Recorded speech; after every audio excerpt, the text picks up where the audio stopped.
Hello दोस्तों, नमस्कार। मैं भी एक आप सभी का बहुत बहुत स्वागत करता हूँ एक और नए क्लास में। तो साथियों, जैसा कि रेलवे ग्रुप डी का एग्जाम आज से स्टार्ट हो गए हैं और साइंस में पूरे 25 सवाल पूछे जा रहे हैं 25 नंबर के।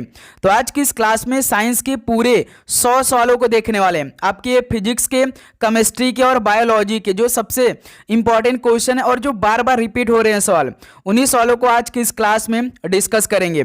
यदि आपका पेपर आने वाले शिफ्ट में होने वाला है 3 अगस्त के दूसरे शिफ्ट में या तीसरे शिफ्ट में, या 4 अगस्त को है, 5 अगस्त को या 6 अगस्त को, तो साथियों इस क्लास के पूरे 100 सवालों को देख लीजिए, क्योंकि इस क्लास से बहुत फायदा आपको होने वाला है। और जो डेली हम क्लास में साइंस के क्वेश्चन करवाएं वो काफ़ी स्टूडेंट को फायदा भी हुए हैं। तो इस क्लास के भाई इन 100 सवालों को अपने परीक्षा में जाने से पहले, अपने अपने शिफ्ट से पहले बस देख लीजिए। आपका साइंस में जो 25 सवाल आने वाले वो तैयार हो जाएगा और आपको ये भी पता चल जाएगा कि किस तरह के साइंस के सवाल आपके पेपर में पूछे जा सकते हैं तीनों विषय से, यानी कि फिजिक्स से, केमिस्ट्री से और बायोलॉजी से, क्योंकि पूरा पेपर जो प्रश्न है ऐसे ही आ रहे हैं जो प्रश्न आज की इस क्लास में हम लोग डिस्कस करने वाले हैं। ओके, तो चलिए क्लास को शुरू करते हैं। और क्लास को शुरू करने से पहले आप लोग अपना एग्जाम डेट हमें बता दीजिए कि आप सभी का एग्जाम किस डेट को होने वाले हैं, क्योंकि साथियों आपके आने वाले शिफ्टों के लिए हमें पूरे पेपर का सॉल्यूशन करवाना है। ठीक है, जिस तरह से ग्रुप डी के पेपर में science, GK, current affair, math और रीजनिंग के सवाल पूछे जाएंगे। ठीक है, तो इसलिए भाई एग्जाम डेट आप लोग अभी तुरंत बता दीजिए। तो चलिए क्लास को शुरू करते हैं। पहला प्रश्न को हल करिए। चुंबकीय क्षेत्र की माप की इकाई क्या होती है? चुंबकीय क्षेत्र की माप की इकाई क्या है? तो टेस्ला है। ऑप्शन इस सवाल का बिल्कुल राइट आंसर हो जाएंगे। नेक्स्ट अगला सवाल कॉल करिए, क्वेश्चन नंबर 2 को। बादल किस कारण से वायुमंडल में तैरते हैं? बादल जो है वो किस कारण से वायुमंडल में तैरते हैं? तो निम्न घनत्व के कारण भाई बादल जो है कि वायुमंडल में तैरते हैं। बी ऑप्शन बिल्कुल राइट आंसर हो जाएंगे। नेक्स्ट अगला सवाल को देखिए, क्वेश्चन नंबर 3 को। किस तापमान पर जल का घनत्व अधिकतम होता है? किस तापमान पर जल का जो घनत्व है वो अधिकतम होता है, मैक्सिमम होता है? तो 4 डिग्री सेल्सियस पर। डी ऑप्शन बिल्कुल राइट आंसर होंगे। नेक्स्ट अगला सवाल कॉल करिए, क्वेश्चन नंबर 4 को। वस्तु की मात्रा बदलने पर अपरिवर्तित रहेगा। क्या साथियों वस्तु की बदलने पर जो कि उसकी मात्रा अपरिवर्तित रहेगा? तो याद रखिएगा घनत्व के। डी ऑप्शन बिल्कुल राइट आंसर हो जाएंगे। नेक्स्ट अगला सवाल कॉल करिए, क्वेश्चन नंबर 5 को। निम्नलिखित में से किसमें गतिज ऊर्जा नहीं है? इनमें से भाई किसमें गतिज ऊर्जा नहीं है? चली हुई गोली, इसमें गतिज ऊर्जा होती है। बहता हुआ जो पानी होता है इसमें भी गतिज ऊर्जा होती है। चलता जो हथौड़ा होता है इसमें भी भाई गतिज ऊर्जा होती है। लेकिन जो खींचा हुआ धनुष है इनमें गतिज ऊर्जा नहीं है। तो इसलिए डी ऑप्शन हमारा बिल्कुल राइट आंसर हो जाएंगे। नेक्स्ट अगला सवाल कॉल करिए, क्वेश्चन नंबर 6 को। पृथ्वी के गुरुत्वाकर्षण का कितना भाग चंद्रमा के गुरुत्वाकर्षण के सबसे नजदीक है? पृथ्वी के गुरुत्वाकर्षण का कितना भाग चंद्रमा के गुरुत्वाकर्षण के सबसे नजदीक है? तो याद रखिएगा 1/6 भाग है भाई। ठीक है, ये चंद्रमा के गुरुत्वाकर्षण के सबसे नजदीक है। सी ऑप्शन बिल्कुल राइट आंसर होंगे। क्लियर। नेक्स्ट अगला सवाल को देखिए, क्वेश्चन नंबर 7 को। यदि लोलक की लंबाई 4 गुनी कर दी जाए तो लोलक के झूलने के समय क्या होगा? यदि लोलक की लंबाई 4 गुनी कर दिया है तो लोलक के झूलने का समय क्या होगा? तो दोगुना होता है। बी ऑप्शन बिल्कुल राइट आंसर होंगे। आप इन 100 सवालों का उत्तर बस इस क्लास के याद कर लीजिए। ठीक है, आपकी तैयारी बहुत ही अच्छी हो जाएगी। तो और जिन स्टूडेंट की तैयारी बिल्कुल भी नहीं है तो ये पेपर में छपने वाला जो सबसे इंपॉर्टेंट क्वेश्चन अपने पास आप लोग मंगा लीजिए, GK, current affair, math, reasoning और साइंस का। ठीक है, क्योंकि साथियों इसमें एग्जाम ओरिएंटेड क्वेश्चन आपको मिल जाएंगे, हाई स्कोरिंग टॉपिक वाले क्वेश्चन, इंपॉर्टेंट क्वेश्चन, प्लस इसमें आपको प्रीवियस ईयर का पूरा क्वेश्चन मिल जाएगा। अंतिम दिनों में आपका आने वाले शिफ्टों में एग्जाम है तो आपको केवल प्रीवियस ईयर के ही क्वेश्चन को सॉल्व करके पेपर देने जाना है। आपकी तैयारी उससे बहुत ही अच्छी हो जाएगी। तो कंप्लीट आपको प्रीवियस ईयर का पूरा क्वेश्चन दे देंगे। ठीक है, तो इस नंबर पे आप व्हाट्सएप करके मात्र भाई 25 रुपये पे करके ये सारे क्वेश्चन आप मंगा सकते हैं। यदि आपको चाहिए तो साथों इस नंबर व्हाट्सएप करके इसे मंगा लीजिए। कम समय में आपकी इसे ज़्यादा तैयारी हो जाएगी। ठीक है, नेक्स्ट क्वेश्चन नंबर 8 को देखिए। एक कण का द्रव्यमान m तथा संवेग p है तो इसकी गतिज ऊर्जा कितनी होगी? बताइए साथियों, एक कण का जो द्रव्यमान m है तथा संवेग p है तो इसकी गतिज ऊर्जा कितनी होगी? तो p² / 2m होता है। डी ऑप्शन बिल्कुल राइट आंसर हो जाएंगे। नेक्स्ट क्वेश्चन नंबर 9 को देखिए, एक लिफ्ट में किसी व्यक्ति का प्रत्यक्ष भार वास्तविक भार से कम होता है जब लिफ्ट किस तरफ जा रही होती है। तो साथियों, एक लिफ्ट में किसी व्यक्ति का प्रत्यक्ष भार वास्तविक भार से कम होता है जब लिफ्ट है ना वो साथियों त्वरण के साथ नीचे जा रही हो। ठीक है, बी ऑप्शन बिल्कुल राइट आंसर हो जाएंगे। नेक्स्ट अगला सवाल को देखिए, क्वेश्चन नंबर 10 को, श्यानता की इकाई क्या होती है? श्यानता की इकाई क्या होती है? तो पॉइज होती है। ऑप्शन बिल्कुल राइट आंसर हो जाएंगे। नेक्स्ट क्वेश्चन नंबर 11 को देखिए, न्यूटन मीटर मात्रक है किसका साथियों? न्यूटन मीटर मात्रक है तो ये भाई ऊर्जा का मात्रक है। डी ऑप्शन बिल्कुल राइट आंसर हो जाएंगे। अगला सवाल को देखिए, क्वेश्चन नंबर 12 को, बर्नौली का सिद्धांत निम्नलिखित में से किसके संरक्षण का प्रकथन है? बर्नौली का सिद्धांत जो है वो किसके संरक्षण का प्रकथन है? तो ये ऊर्जा का भाई प्रकथन है। बी ऑप्शन बिल्कुल राइट आंसर होंगे। ठीक है, नेक्स्ट क्वेश्चन नंबर 13 को देखिए, ब्लॉटिंग पेपर द्वारा स्याही के सोखने में शामिल है कौन? ब्लॉटिंग पेपर द्वारा स्याही के सोखने में शामिल कौन है? तो केशिकीय अभिक्रिया परिघटना शामिल है। बी ऑप्शन बिल्कुल राइट आंसर हो जाएंगे। अगला सवाल को देखिए, क्वेश्चन नंबर 14 को, किसी वस्तु को किसी सतह पर समान गति से फिसलते रहने के लिए किस बल की आवश्यकता होती है? किसी वस्तु को किसी सतह पर समान गति से फिसलते रहने के लिए किस बल की आवश्यकता होती है? तो भाई सर्पी घर्षण बल की आवश्यकता होती है। ठीक है, डी ऑप्शन बिल्कुल राइट आंसर हो जाएंगे। और साथियों, आप चैनल पे नए हैं तो चैनल को सब्सक्राइब करके नोटिफिकेशन को ऑन कर लीजिए, क्योंकि इसी तरह आपको डेली क्लास मिलती रहेगी भाई आपकी आने वाले शिफ्टों के लिए। ठीक है, तो नोटिफिकेशन आप ऑन करके रखिए कि क्लास अपलोड हो तो पहला नोटिफिकेशन आप सभी के पास पहुंचे। और आप क्लास पे नए तो क्लास को लाइक कर दीजिए, उसके बाद भी आपके पास नोटिफिकेशन पहुंचता रहेगा। ठीक है, उस बल का नाम क्या है जिससे पृथ्वी सब वस्तुओं को अपनी ओर खींचता है? उस बल का नाम क्या है जिससे पृथ्वी सब वस्तुओं को अपनी ओर खींचता है? तो भाई वो गुरुत्वाकर्षण बल है। डी ऑप्शन बिल्कुल राइट आंसर होंगे। अगला सवाल को देखिए, क्वेश्चन नंबर 16 को, एसआई सिस्टम में तापमान की इकाई क्या है? एसआई सिस्टम में तापमान की इकाई क्या होती है भाई? तो केल्विन होती है। ऑप्शन है बिल्कुल राइट आंसर हो जाएंगे। क्लियर। नेक्स्ट क्वेश्चन नंबर 17 को हल करिए। 1 किलो कैलोरी उष्मा का मान कितना होता है? यानी कि 1 किलो कैलोरी उष्मा का मान कितने जूल के बराबर होता है? तो 4.2 × 10³ जूल के बराबर होता है। सी ऑप्शन बिल्कुल राइट आंसर होंगे। क्लियर। अगला सवाल को देखिए, क्वेश्चन नंबर 18 को, न्यूनतम संभव ताप कितना होता है? साथियों, जो मिनिमम संभव तापमान होता है वो कितना होता है? तो -273 डिग्री सेल्सियस होता है भाई। ऑप्शन बिल्कुल राइट आंसर हो जाएंगे। अगला सवाल को देखिए, क्वेश्चन नंबर 19 को, आणविक संगठन के द्वारा उष्मा का संप्रेषण क्या कहलाता है? आणविक संगठन के द्वारा उष्मा का जो संप्रेषण है वो क्या कहलाता है? तो संवहन कहलाता है। बी ऑप्शन बिल्कुल राइट आंसर हो जाएंगे। जब साथियों आप केमिस्ट्री और बायोलॉजी क्वेश्चन देखेंगे तो और भी आपको इंटरेस्ट बढ़ेगा भाई, क्योंकि आपको लगेगा कि तो हम पेपर के रियल सवालों को हल कर रहे हैं। बस इस क्लास को पूरा देख लीजिए आप लोग। निम्नलिखित में से किसमें सर्वोच्च विशिष्ट उष्मा का मान होता है? भाई किसमें सर्वोच्च विशिष्ट उष्मा का मान होता है? तो जल में। ठीक है, डी ऑप्शन राइट आंसर हो जाएंगे। नेक्स्ट क्वेश्चन नंबर 21 को देखिए, मिट्टी के घड़े निम्न में से किस क्रिया कारण जल ठंडा रहता है? यानी मिट्टी के घड़े में वो किस क्रिया कारण जल है जो कि ठंडा रहता है? तो साथियों वाष्पीकरण के माध्यम से। बी ऑप्शन बिल्कुल राइट आंसर हो जाएंगे। अगला सवाल को देखिए, क्वेश्चन नंबर 22 को, वायु में ध्वनि का वेग लगभग कितने मीटर प्रति सेकेंड होता है? वायु में जो ध्वनि का वेग होता है वो लगभग साथियों 330 मीटर प्रति सेकेंड के बराबर होता है। ऑप्शन है बिल्कुल राइट आंसर है। अगला सवाल को देखिए, क्वेश्चन नंबर 23 को, डॉपलर प्रभाव किससे संबंधित है? जो डॉपलर प्रभाव ये किससे संबंधित है भाई? तो ये ध्वनि से संबंधित है।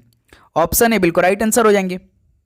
नेक्स्ट क्वेश्चन नंबर 24 को देखिए, ध्वनि तीव्रता की डेसिबल में वह अधिकतम सीमा जिसके ऊपर व्यक्ति सुन नहीं सकता। तो भाई ध्वनि की तीव्रता की डेसिबल में वह अधिकतम सीमा जिसके ऊपर व्यक्ति सुन नहीं सकता है तो कितना हो सकता है? हम 95 डेसिबल से ऊपर।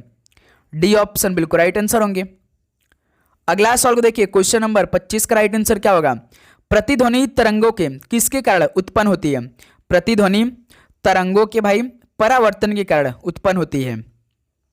सी ऑप्शन राइट आंसर होंगे। अगला सवाल को देखिए, क्वेश्चन नंबर 26 को, ध्वनि तरंगों का वह गुण जिससे ध्वनि का तरत्व निर्धारित होता है, वह है ध्वनि किसका? तो ध्वनि तरंगों का वह गुण जिससे ध्वनि का तरत्व निर्धारित होता है, तो वह ध्वनि का भाई याद रखिएगा आप लोग, आवृत्ति है। ऑप्शन ए बिल्कुल राइट आंसर हो जाएंगे। नेक्स्ट क्वेश्चन नंबर 27 को देखिए, प्रकाश तरंग किस प्रकार की तरंग है? तो साथियों मेरे जो प्रकाश तरंग है वो किस प्रकार की तरंगे हैं? तो अनुप्रस्थ तरंग है। ऑप्शन ए राइट आंसर है। नेक्स्ट क्वेश्चन नंबर 28 को देखिए, प्रकाश में ध्रुवण की घटना से यह सिद्ध होता है कि प्रकाश तरंगे कैसी हैं? प्रकाश में ध्रुवण की घटना से यह सिद्ध होता है कि प्रकाश तरंगे हैं भाई एक प्रकार की अनुप्रस्थ तरंगे। सी ऑप्शन बिल्कुल राइट आंसर हो जाएंगे। क्लियर? लास्ट में स्कोर पूछेंगे भाई कि आप सभी का इन 100 सवालों में से कितना स्कोर बन पाया। इंद्रधनुष में किस रंग का विक्षेपण अधिक होता है? साथियों मेरे इंद्रधनुष में किस रंग का विक्षेपण अधिक होता है? तो बैगनी कलर का। ऑप्शन ए बिल्कुल राइट आंसर है। नेक्स्ट क्वेश्चन नंबर 30 को देखिए, लाल कांच को अधिक ताप पर गर्म करने पर वह कैसा दिखाई देगा, यानी किस रंग का दिखाई देगा? लाल कांच को अधिक ताप पर गर्म करने पर वह साथियों हरा रंग का दिखाई देगा। बी ऑप्शन राइट आंसर होंगे। क्लियर? अगला सवाल को देखिए, क्वेश्चन नंबर 31 को, आदर्श वोल्ट मीटर की प्रतिरोधिता यानी कि रजिस्टेंस कितनी होती है? आदर्श वोल्ट मीटर की जो प्रतिरोधिता होती है वो साथियों कितनी होती है? तो याद रखिए वो असीमित होती है भाई। सी ऑप्शन है बिल्कुल राइट आंसर हो जाएंगे। नेक्स्ट क्वेश्चन नंबर 32 देखिए, 1 वोल्ट कितने के बराबर होता है? डायरेक्ट सवाल पूछेगा 1 वोल्ट कितने के बराबर होता है? तो याद रखिए 1 जूल पर कूलाम के बराबर होता है 1 वोल्ट। तो इस सवाल का बी ऑप्शन राइट आंसर है। नेक्स्ट क्वेश्चन नंबर 33 को देखिए, फ्लेमिंग के बाएं हाथ के नियम में कौन सी अंगुली वर्तमान की दिशा दिखाती है? फ्लेमिंग के जो बाएं हाथ के नियम है वो कौन सी अंगुली वर्तमान की दिशा दिखाती है? तो बीच की जो अंगुली होती है। बी ऑप्शन है बिल्कुल राइट आंसर हो जाएंगे। नेक्स्ट क्वेश्चन नंबर 34 को देखिए, हाइड्रोजन परमाणु के न्यूक्लियस में प्रोटॉन की संख्या ज्ञात करें। हाइड्रोजन परमाणु के न्यूक्लियस में प्रोटॉनों की संख्या कितनी होती है? तो केवल 1 होती है। ऑप्शन भी बिल्कुल राइट आंसर हो जाएंगे। नेक्स्ट अगला सवाल को देखिए, क्वेश्चन नंबर 35 को, एक भारी नाभिक के 2 हल्के नाभिकों में टूटने की प्रक्रिया को क्या कहते हैं? एक भारी नाभिक के 2 हल्के नाभिकों में टूटने की प्रक्रिया को क्या कहते हैं? तो नाभिकीय विखंडन कहते हैं। ऑप्शन बी इस सवाल का बिल्कुल राइट आंसर होंगे। Clear?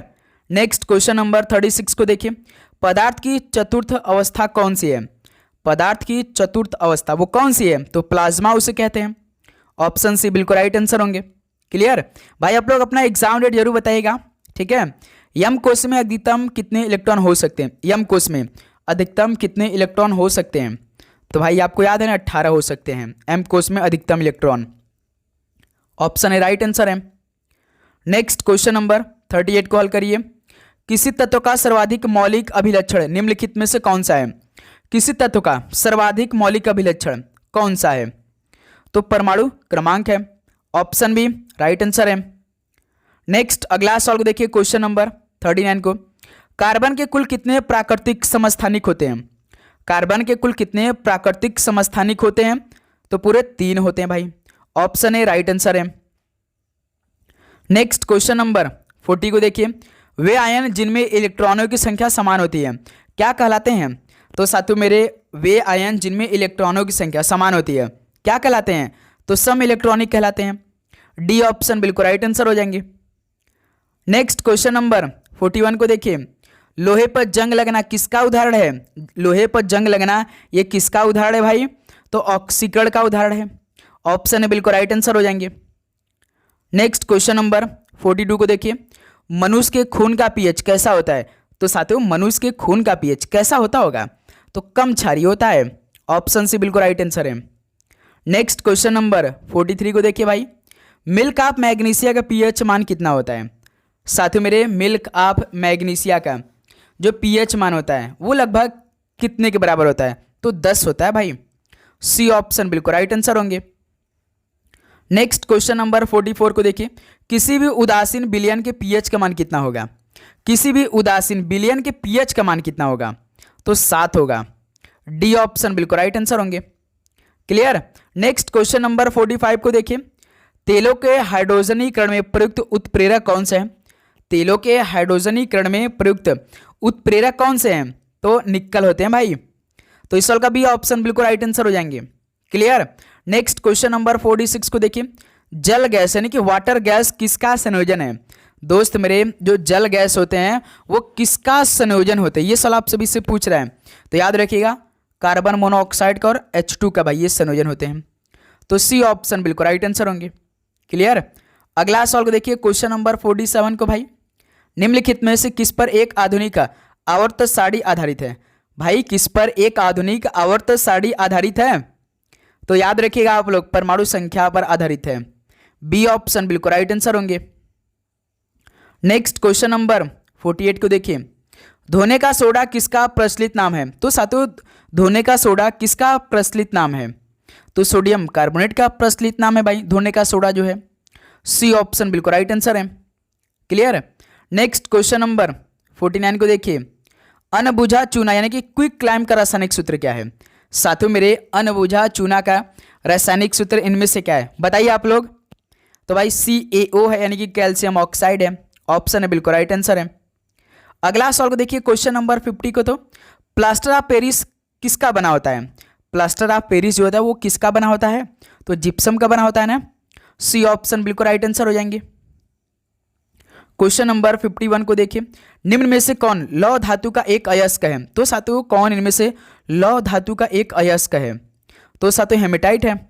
Option A right answer है। नेक्स्ट क्वेश्चन नंबर 52 को हल करिए भाई, निम्नलिखित में से कौन सी धातु सबसे अधिक मुलायम धातु है? भाई साहब कौन सी धातु सबसे अधिक मुलायम धातु इनमें से है, बताइए आप लोग। तो सोना है। सी ऑप्शन बिल्कुल राइट आंसर होंगे। नेक्स्ट क्वेश्चन नंबर 53 को हल करिए, पोटेशियम परमैंगनेट के एक अणु में कितने ऑक्सीजन परमाणु मौजूद होते हैं?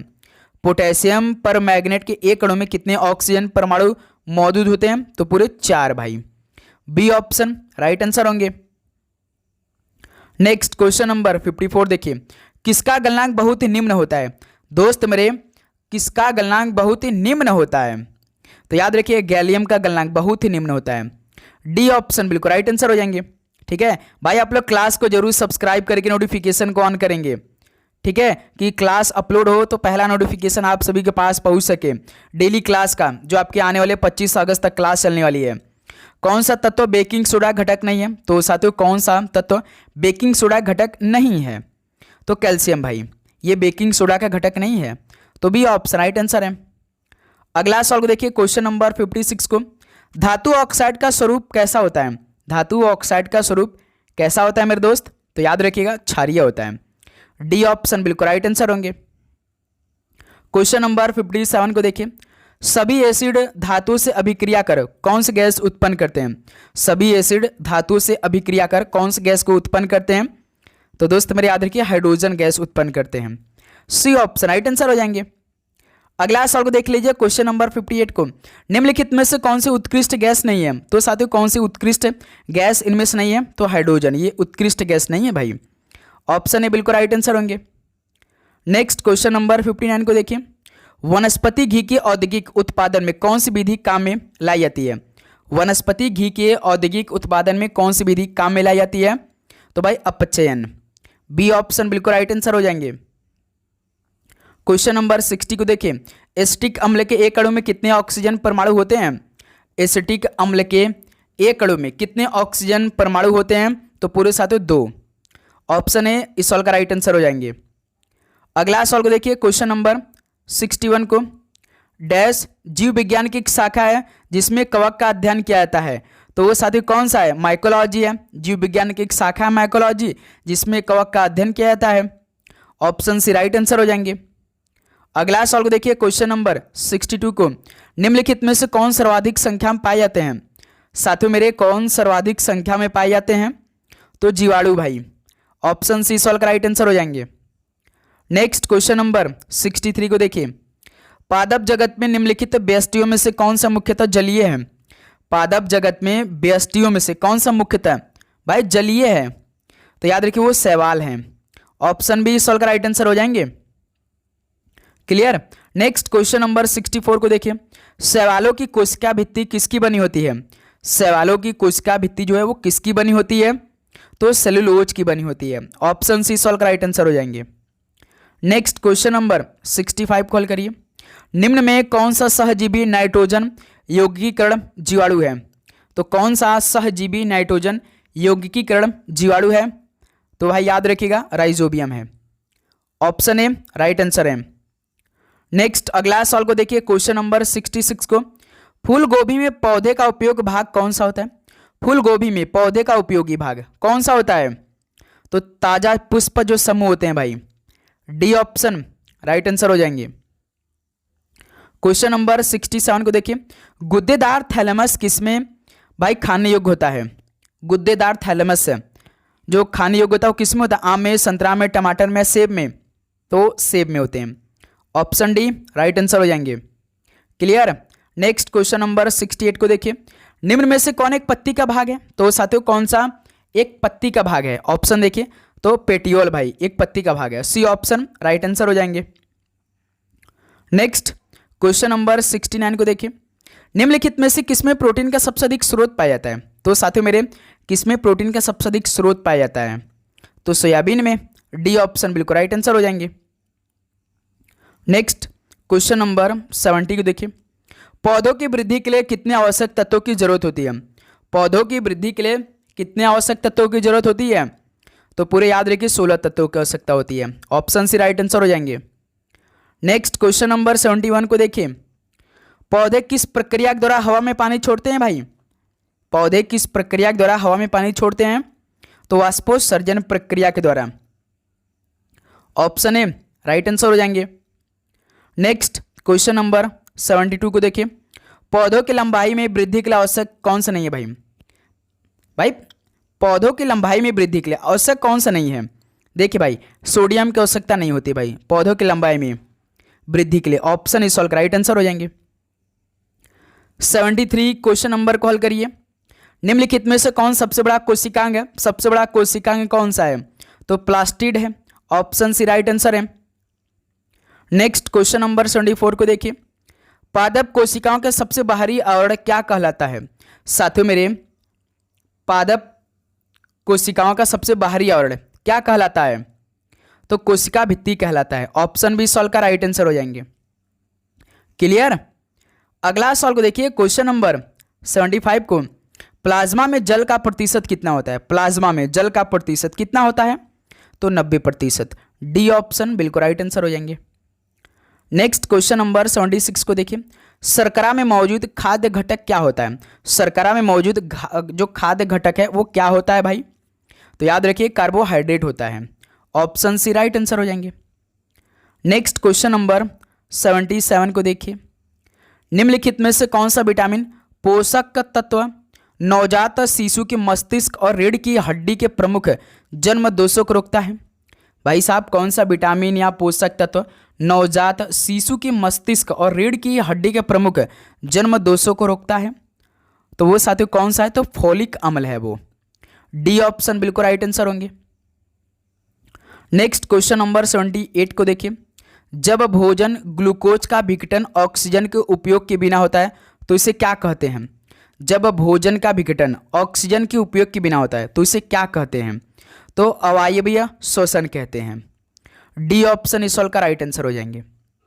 नेक्स्ट क्वेश्चन नंबर 79 को हल करिए भाई, निम्नलिखित में से कौन सा जीव शरीर के बाहर की खाद्य सामग्री को तोड़ता है और फिर उसे अवशोषित करता है?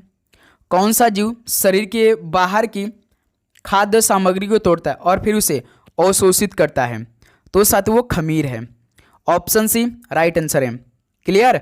नेक्स्ट क्वेश्चन नंबर 80 को देखिए भाई, लाल बैगनी नीले या काले रंग के फलों सब्जियों तथा अनाज में कौन सा प्राकृतिक जैव सक्रिय और पानी में घुलनशील फिनोलिक यौगिक उपस्थित होता है? बताइए साथियों, लाल बैगनी नीले या काले रंग के फलों सब्जियों तथा अनाज में कौन सा प्राकृतिक जैव सक्रिय और पानी में घुलनशील फिनोलिक यौगिक उपस्थित होता है? तो साथियों एंथोसाइनिन होता है वो। बी ऑप्शन बिल्कुल राइट आंसर है। नेक्स्ट क्वेश्चन नंबर 81 को हल करिए, जब गार्ड कोशिका में जल प्रवाहित होता है तो उनमें क्या होता है? जब गार्ड कोशिका में जल प्रवाहित होता है तो उनमें क्या होता है? तो साथियों याद रखिए स्टोमी छिद्र खुल जाते हैं भाई। बी ऑप्शन बिल्कुल राइट आंसर होंगे। नेक्स्ट क्वेश्चन नंबर 82 को देखिए। पत्तियों से जल वाष्प के रूप में कौन सा नामक प्रक्रिया द्वारा निकलता है? पत्तियों से जल वाष्प के रूप में भाई वाष्पोत्सर्जन नामक प्रक्रिया द्वारा निकलता है। डी ऑप्शन बिल्कुल राइट आंसर हो जाएंगे। भाई चैनल को जरूर सब्सक्राइब करने के बाद आप लोग नोटिफिकेशन को ऑन करिएगा अपने एग्जाम तक। पत्ती का चौड़ा हरा हिस्सा क्या कहलाता है? साथियों मेरे पत्ती का जो चौड़ा हरा हिस्सा होता है वो क्या कहलाता है? तो फलक कहलाता है। ऑप्शन इस सवाल का राइट आंसर हो जाएंगे। क्वेश्चन नंबर 84 को देखिए। क्लोरेला किस पोषक तत्व से भरपूर होता है? दोस्त मेरे क्लोरेला किस पोषक तत्व से भरपूर होता है? तो प्रोटीन से भाई। डी ऑप्शन बिल्कुल राइट आंसर हो जाएंगे। क्लियर। नेक्स्ट क्वेश्चन नंबर 85 को देखिए। स्वपोषी जीवों की ऊर्जा और कार्बन की आवश्यकता किसके द्वारा पूरी की जाती है? स्वपोषी जीवों की ऊर्जा और कार्बन की आवश्यकता किसके द्वारा पूरी की जाती है? तो भाई प्रकाश संश्लेषण द्वारा पूरी की जाती है। ऑप्शन बी राइट आंसर होंगे। नेक्स्ट क्वेश्चन नंबर 86 को हल करिएगा। शरीर की प्रतिरक्षा प्रणाली किस स्थिति में वास्तविक आंतर फैक्टर प्रोटीन या आपके अमाशय की परत में इसे बनाने वाली कोशिकाओं पर हमला करती है? शरीर की प्रतिरक्षा प्रणाली किस स्थिति में वास्तविक आंतर फैक्टर प्रोटीन या आपके अमाशय की परत में इसे बनाने वाली कोशिकाओं पर हमला करती है? तो भाई याद रखिएगा प्रवासी अरक्तता में। सी ऑप्शन इस सवाल का बिल्कुल राइट आंसर हो जाएंगे। क्वेश्चन नंबर 87 को हल करिए। अग्नाशय से इंसुलिन हार्मोन के अपर्याप्त स्राव के कारण होने वाला रोग की पहचान करें। अग्नाशय से इंसुलिन हार्मोन के अपर्याप्त स्राव के कारण होने वाले रोग की पहचान करिए। उनमें से कौन सा है? तो मधुमेह रोग है भाई। बी ऑप्शन इस सवाल का राइट आंसर हो जाएंगे। नेक्स्ट क्वेश्चन नंबर 88 को देखिए। गर्भनाल में कितनी धमनियां होती हैं? तो साथियों गर्भनाल में कितनी धमनियां होती हैं भाई? तो याद रखिए 2 धमनियां होती हैं। ऑप्शन बी राइट आंसर होंगे। क्वेश्चन नंबर 89 को हल करिए साथियों। फूल के अंतरतम भाग को क्या कहा जाता है? फूल के अंतरतम भाग को क्या कहते हैं? तो दोस्त मेरे स्त्री केसर कहते हैं। ऑप्शन बी सवाल का बिल्कुल राइट आंसर हो जाएंगे। नेक्स्ट क्वेश्चन नंबर 90 को देखिए। लाल शैवाल में वानस्पतिक जनन कैसे होता है? साथियों मेरे लाल शैवाल में वानस्पतिक जनन कैसा होता है? तो खंडन से होता है, यानी कि फ्रेगमेंटेशन होता है। डी ऑप्शन बिल्कुल राइट आंसर होंगे। नेक्स्ट क्वेश्चन नंबर 91 को हल करिए साथियों। पुष्प का कौन सा भाग स्त्री केसर के शीर्ष पर चिपचिपी सतह है? यह पराग को फंसाकर रखता है। पुष्प का कौन सा भाग है जो स्त्री केसर के शीर्ष पर चिपचिपी सतह है? यह पराग को फंसा कर रखता है। तो वो साथियों कौन सा? वर्तिकाग्र है भाई। ऑप्शन बी सॉल्व का राइट आंसर हो जाएंगे। नेक्स्ट क्वेश्चन नंबर 92 को देखिए। कोशिका झिल्ली में प्रोटीन का प्रतिशत कितना होता है? साथियों मेरे कोशिका झिल्ली में प्रोटीन का प्रतिशत कितना होता है? तो 40 से 60% होता है। डी ऑप्शन बिल्कुल राइट आंसर होंगे। क्वेश्चन नंबर 93 को हल करिए। कोशिका में भरे जाने वाले तरल पदार्थ मैट्रिक्स को क्या कहते हैं? कोशिका में भरे जाने वाले तरल पदार्थ मैट्रिक्स को क्या कहते हैं भाई? तो साइटोप्लाज्मा बोलते हैं। ऑप्शन सी सॉल्व का राइट आंसर हो जाएंगे। अगला सॉल्व को हल करिए भाई। क्वेश्चन नंबर 94 को। किस प्रक्रिया को कभी कभी न्यूनीकरण विभाजन यानी कि रिडक्शन डिवीजन कहा जाता है? क्योंकि यह शुक्राणु और अंडे बनाने के लिए गुणसूत्रों की संख्या को समान संख्या से आधा कर देता है।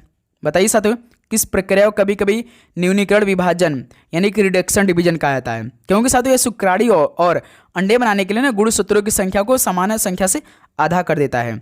तो साथियों अर्धसूत्री विभाजन कहते हैं। ऑप्शन बी राइट आंसर हो जाएंगे। क्लियर। नेक्स्ट क्वेश्चन नंबर 95 को देखिए। कोशिका भित्ति के अधिकांश यांत्रिक शक्ति के लिए उत्तरदायी प्राथमिक संरचनात्मक घटक कौन सा है? कोशिका भित्ति के अधिकांश यांत्रिक शक्ति के लिए उत्तरदायी प्राथमिक संरचनात्मक घटक कौन सा है? तो भाई सेलुलोज है। ऑप्शन डी बिल्कुल राइट आंसर हो जाएंगे। नेक्स्ट क्वेश्चन नंबर 96 को देखिए। गोल्जी उपकरण में मौजूद चपटी झिल्ली से घिरी थैलिया किस नाम से जानी जाती है? गोल्जी उपकरण में मौजूद चपटी झिल्ली से घिरी थैलिया किस नाम से जानी जाती है? तो साथियों कुंड के नाम से। ऑप्शन बी बिल्कुल राइट आंसर हो जाएंगे। क्वेश्चन नंबर 97 को देखिए। कोशिका विभाजन के दौरान एक नई कोशिका भित्ति का निर्माण होता है जिसके बाद संचय कहाँ पर होता है? कोशिका विभाजन के दौरान एक नई कोशिका भित्ति का निर्माण होता है जिसके बाद संचय कहाँ पर होता है? तो मेरे दोस्त फ्रैग्मोप्लास्ट में, ऑप्शन सी फ्रैग्मोप्लास्ट बिल्कुल राइट आंसर हो जाएंगे। चलिए क्वेश्चन नंबर 98 को देखिए। निम्नलिखित में से कौन सा अंगक स्वयं की प्रतियां बना सकता है? तो कौन सा अंगक स्वयं की प्रतियां बना सकता है भाई? तो माइटोकॉन्ड्रिया है, ये स्वयं की प्रतियां बना सकता है। डी ऑप्शन बिल्कुल राइट आंसर होंगे। क्वेश्चन नंबर 99 को हल करिए मेरे दोस्त। स्तनधारियों के यकृत में निम्नलिखित में से कौन सी कोशिकाएं पाई जाती है? स्तनधारियों की यकृत में कौन सी कोशिकाएं पाई जाती है? तो कुप्फूर यानी कि कुप्फर कोशिकाएं पाई जाती है। ऑप्शन सी बिल्कुल राइट आंसर हो जाएंगे। चलिए साथियों लास्ट सवाल आज की इस क्लास का हल कर लीजिए भाई। कोशिका किस घटक में कोशिका का आनुवांशिक पदार्थ डीएनए होता है? कोशिका किस घटक में कोशिका का आनुवांशिक पदार्थ डीएनए होता है? तो साथियों केंद्रक में। ऑप्शन भी बिल्कुल राइट आंसर हो जाएंगे। तो साथियों ये फाइनली पूरे 100 सवाल कंप्लीट हो गया भाई। तो उम्मीद करूंगा आप लोग इन 100 सवालों का उत्तर इसी क्लास में याद कर लिया होगा।